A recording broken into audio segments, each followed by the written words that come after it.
Olá, meus irmãos e meus amigos, espero que esteja tudo bem com vocês. Se não estiver, vai ficar, tenha fé, tudo vai ficar bem.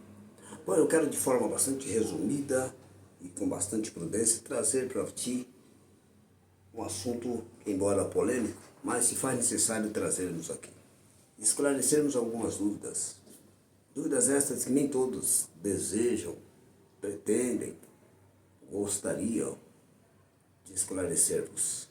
Mas se faz necessário. Nós, instrutores da Palavra de Deus, devemos ser imparcial, mesmo que venha a ser contra alguns princípios denominacionais.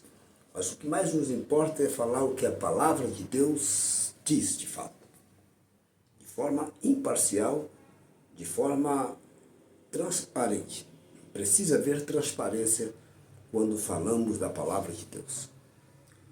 E o dízimo é um assunto que tem trazido vários debates, várias discussões entre membros de denominações, pessoas até que não são membros de denominações, algumas pessoas que não professam nenhum credo religioso, preferem embarcar nessa canoa, se furada ou não sei, depende do contexto, para trazer a sua opinião acerca do que acha e do que não acha. Dízimo é dado, é devolvido ou o dízimo é entregue? Isso é claro que a resposta é muito subjetiva, pode ser subjetiva, mas a objetividade é saber quando surgiu o dízimo e a que povo esse dízimo foi imposto como obrigação e o destino do dízimo. Para que servia o dízimo? E hoje, para que serve o dízimo? São perguntas básicas, porém necessárias. Um esclarecimento de forma imparcial. Independente de qualquer ideologia, a gente tem que trazer Bíblia para o povo. Ok? Então vamos lá. O dízimo foi dado primeiramente por Abrão. Abraão, antes de receber o seu segundo nome, que era Abraão, ele tinha de nascimento o nome Abrão, que era o pai exaltado. E aí Deus dá a ele outro nome, Abraão, que é o pai de uma grande nação, porque de fato ele foi próspero. Fato é que ele, quando recebe a ordem de Deus para sair da casa e da terra e do meio da parentela, ele levou consigo o seu sobrinho, né? Certamente você sabe disso, mas porque ele havia assumido a paternidade desse sobrinho uma vez que os pais dele haviam morrido. Então, Abraão assume o sobrinho Ló como filho, por isso ele carregou consigo quando Deus falou para ele deixar a parentela. Ele não podia deixar o menino ao ermo, por isso ele assume a responsabilidade de levar esse menino. Esse menino cresce, se casa, vai morar em Sodoma e Gomorra, ok? Mas houve guerra entre 4 reis contra 5 reis. E nessas guerras acontece que esses 4 reis levaram o povo de Sodoma e Gomorra cativo, e entre eles estava Ló e sua família. Quando Abraão foi informado disso, ele, ainda assumindo a responsabilidade do filho, no caso adotivo, Ló, ele vai buscar esse rapaz. Ele foi lutar contra esses reis a fim de restituir as riquezas de Ló, bem como também trazer Ló de volta para casa. E ao conquistar esta façanha, ao vencer esses inimigos, ele subtraiu as riquezas desses reis, tá certo? E dessas riquezas, que a Bíblia chama de despojos, ele deu o dízimo aos pés de Melquisedeque, rei de Salém. Então foi a entrega de um dízimo circunstancial. Não há registro na Bíblia de que Abraão continuou dizimando. Foi nesta ocasião. Ok? O capítulo 28 traz-nos a história de Jó, neto de Abraão, fugindo da presença de seu irmão Esaú, indo para Padã Arã, onde lá estava seu tio Labão. E seu tio Labão tinha duas filhas, Raquel e Lia. Você certamente conhece um pouco dessa história. Ele se casa com essas duas meninas. Mas quando ele está indo para esta casa de Labão, sem saber que o futuro lhe aguardava, né? Para ele se casar com duas mulheres, e dessas duas mulheres ainda tinha suas escravas, suas servas, e ele teve filhos com elas, o que contabilizou aí 12 tribos, né?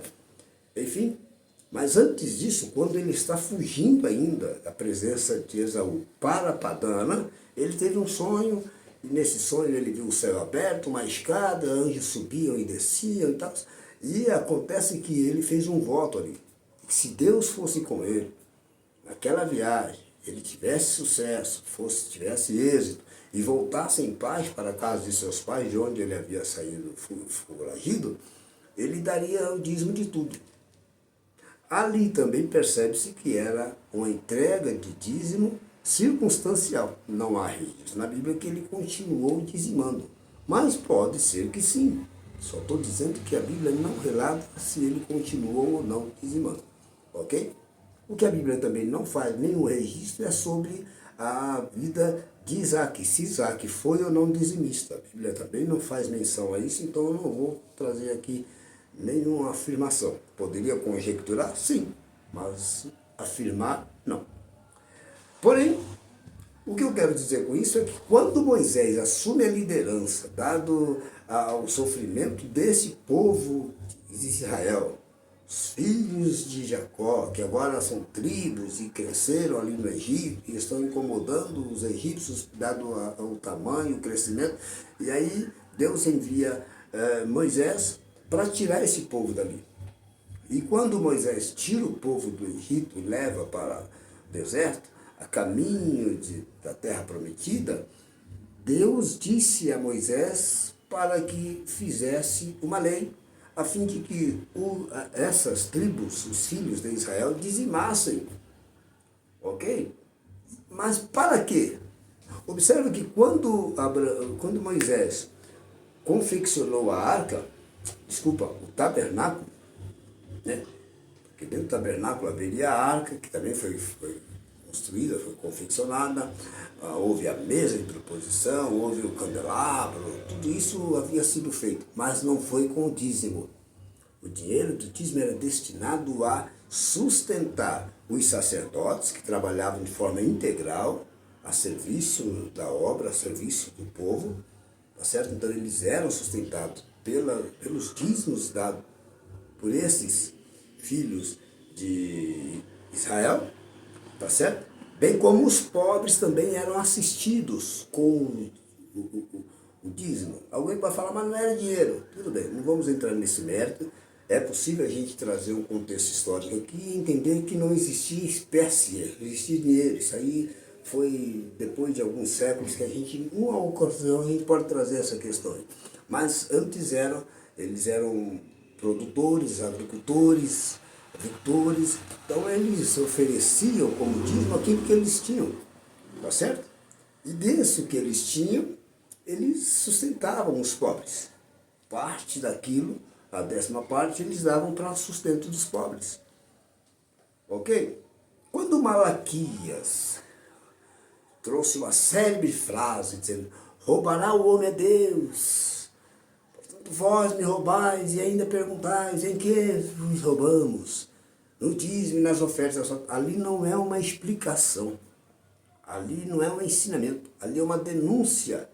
O profeta Malaquias está denunciando os sacerdotes, que hoje poderíamos entender como obreiros, que estavam desviando o recurso através do dízimo, estava desviando os recursos para si e deixando de dar assistência aos pobres. Ok? Então, de novo, não era para eles construírem templos, não era para eles fazer absolutamente nada além disso, sustentar aos sacerdotes que trabalhavam integralmente. Não havia um serviço, uma profissão paralela, como hoje alguns pastores têm suas empresas, têm seus empregos, são CLT, são microempresários ou macroempresários, e ainda assim tem o salário da igreja, isso é negativo. Então, isso também é errado. Então, se o objetivo era ajudar os pobres, a pergunta é, hoje, nós cristãos não somos judeus, portanto não há obrigatoriedade ou lei que nos imponha tal obrigação ou que nos obrigue tal ato. Dizimar. Você pode dizimar por fé, por gratidão, não importa qual a razão. Dizime. Quer dizimar? Dizime. Se você não quer dizimar, não murmure, não blasfeme, não desafie, nem a Deus, nem a ninguém. Guarde consigo a sua decisão e tudo bem. Ok? Ok. Aí alguém pode falar, mas a Bíblia diz que quem não dizima é ladrão. Ou quem não dizima é maldito. Negativo. A Bíblia não diz isso? Diz, mas não para nós. Essas mensagens foram dirigidas aos judeus. Até o último versículo da Bíblia do Antigo Testamento, tudo foi dirigido aos judeus, aos israelitas, ao povo de Israel, à religião judaica, e não a nós. Nós não somos judeus. A lei termina no Calvário, quando Cristo foi crucificado e morreu, ali termina a era da lei. Aí começa outra era, chamada de Era da Graça, a partir da ressurreição de Cristo. Daí que nós estamos inseridos. Por quê? O que é a igreja? A igreja é composta de judeus e não judeus. No caso, nós. Nós não somos judeus, portanto somos conhecidos como gentios. Não vou entrar nesse mérito de gentios, o que é isso, de onde veio, como começou, porque não é o assunto. Mas só para você entender que a igreja é composta de pessoas que são judeus e das que não são. Tá certo? Todos quanto aceitaram a morte de Cristo, creem na morte de Cristo, na ressurreição de Cristo, todos esses se tornaram então cristãos evangélicos. Porque o evangelho foi pregado por Jesus, que é chamado de boas novas. Ok? Então, os apóstolos, a partir de Pedro, Tiago, João, Paulo, esses homens que escreveram cartas direcionadas, universais ou endereçadas a igrejas de suas épocas, eles sim pregaram para nós. Porque a pregação deles não era pregação voltada à circuncisão ou à lei de Moisés. Ok? Embora Pedro, Tiago e João eram judeus e, portanto, defendiam a circuncisão, e houve um embate entre ele e o apóstolo Paulo, que o apóstolo Paulo era apóstolo dos gentios, então ele defendia que nós, para sermos salvos, não precisávamos passar pelo crivo ou pela cerimônia de circuncisão, que é um ritual próprio dos judeus, assim como dízimo também era uma cerimônia própria dos judeus. Confere? Então, nós, não sendo judeus, não temos nenhuma obrigação legal, mas temos obrigações morais. As leis morais, leis cerimoniais foram escritas por Moisés, porém o que cabe a nós são as leis morais. As leis cerimoniais não nos cabem, porque elas são próprias dos judeus. Eles quem cumprem as leis cerimoniais. As leis morais, nós devemos também obedecê-las. Confere? Então, o que é importante a gente entender? Que dízimo, ao contrário do que as igrejas defendem, que é para ajudar para a manutenção da obra de Deus, que obra de Deus é essa? Ajudar aos pobres é obra de Deus. A pergunta é, qual denominação? Oxalá que algumas se manifestem e dizem, nós fazemos isso, pensam. Mas a pergunta é, qual denominação que usa os recursos de dízimos para ajudar aos pobres, para sustentar as viúvas e os órfãos em suas necessidades, que é a verdadeira religião citada pelo próprio apóstolo Tiago, no capítulo de número 1, a partir do versículo 16 em diante. Então essa é a pergunta. As denominações têm essa prioridade, têm essa consciência, têm essa preocupação de pegar os dízimos que recebem, controlar toda a entrada dos dízimos, porque existe um suposto controle Mas a pergunta, tem uma outra pergunta em cima desse suposto controle. Esse suposto controle é para você saber quem está dizimando, ou é para você controlar o dízimo no sentido de direcionar ele para o objetivo correto, que é ajudar os pobres? Porque existe um envelopinho, eu não dizimo com envelope.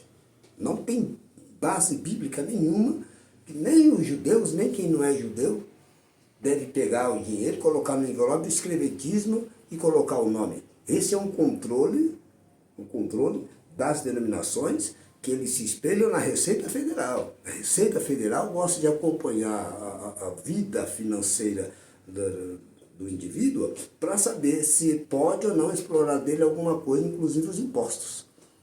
Declarações de impostos, pagamento de impostos e coisa e tal, senão o leão vem, esse no caso aí não é o leão, né? É o lobo. O lobo tem essa preocupação de saber, está dizimando? A preocupação, de fato, é em saber se a pessoa está sendo fiel a Deus, ou é em saber se pode contar com esse dízimo para alguns fins não esclarecidos. Então, assim como as igrejas exigem de seus fiéis transparência acerca da entrega do dízimo, deveria haver uma reciprocidade. As igrejas deveriam serem transparentes no uso dos dízimos empregados. Porque ali não são escravos, ali são pessoas servas de Deus. Homens e mulheres fiéis a Deus, não só no dízimo, mas em todos os outros aspectos, que aí deveria ser uma preocupação das igrejas também, em saber se as pessoas têm sido fiéis também em outros aspectos e ensiná-las a serem cordiais, amorosas entre si, e ter a mesma preocupação e o mesmo monitoramento nos aspectos morais e espirituais das pessoas, não só na questão dizimal. Porque às vezes as igrejas estão preocupadas. Você é dizimista? Você não é dizimista? Para ser obreiro, para ser pastor, para ser membro da igreja, para tomar ceia, para subir no púlpito, para pregar, aquela preocupação. Não, eu quero saber se você dá dízimo, senão aqui você não prega. Aí o cidadão dá o dízimo e faz tantas outras coisas, e por ele fazer tantas outras coisas, mas dar um bom dízimo, ele pode pregar, ele pode sentar no púlpito, ele é amigo do pastor porque ele tem um bom dinheiro, o CNPJ dele demonstra que ele é um bom empresário. Então qual é a tua preocupação, cara pálida? É com a fidelidade a Deus de fato? Ou você quer ter a garantia de que o dinheiro vai sempre cair na conta da igreja? Se essa for a preocupação, de que se alguém é fiel a Deus no dízimo, se for uma preocupação pseuda, ou maligna e diabólica, calavérica, Deus vai cobrar de ti. Aliás, deixa eu aproveitar aqui para dizer o seguinte, tem pessoas que falam, olha, não toca no ungido de Deus. Verdade. Davi também não tocou no ungido de Deus, que já estava desviado. Saul. Mas Deus tocou. Então, se você se acha ungido de Deus, e por isso não deve satisfação nenhuma acerca do dízimo, Deus vai tocar em você também. E o teu fim pode ser trágico, tanto quanto foi de Saul. Porque o que nós não podemos é fazer uso da palavra de Deus com objetivo obscuro e mentiroso, que é fazer uso de um dinheiro, de um dízimo, de uma oferta do povo para enriquecimento pessoal, e não destinar o dinheiro para o que deve ser destinado. Ajudar pobres, atender viúvas, pessoas enfermas, pessoas desassistidas. A igreja tem por obrigação de assistir essas pessoas com os dízimos que entram. Não é construção de templos e nem manutenção de carros importados, seja lá de quem for. É fazer do dízimo que deve ser feito.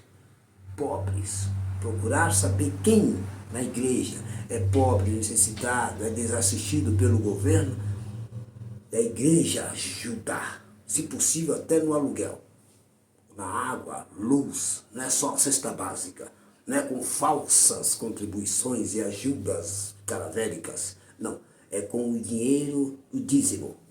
Não é pedir campanha do quilo para sustentar os pobres. É a igreja que tem que comprar com o dinheiro do dízimo a campanha do quilo. E olha, é uma bela campanha, ou bela cesta básica. Não é arroz, feijão e fubá, não. A igreja tem que dar assistência. A mesma assistência que a igreja recebe, que o pastor recebe, os membros também precisam receber. Não é questão de mérito, é questão de bom senso. Pega isso. Esta é a palavra de Deus. Do contrário, é só lorota, só falsa doutrina, teologia barata, teologia reformulada, teologia requentada, teologia sem fundamento bíblico. Se a palavra de Deus é a nossa regra de fé e prática, vamos praticar a palavra de Deus. Deus abençoe.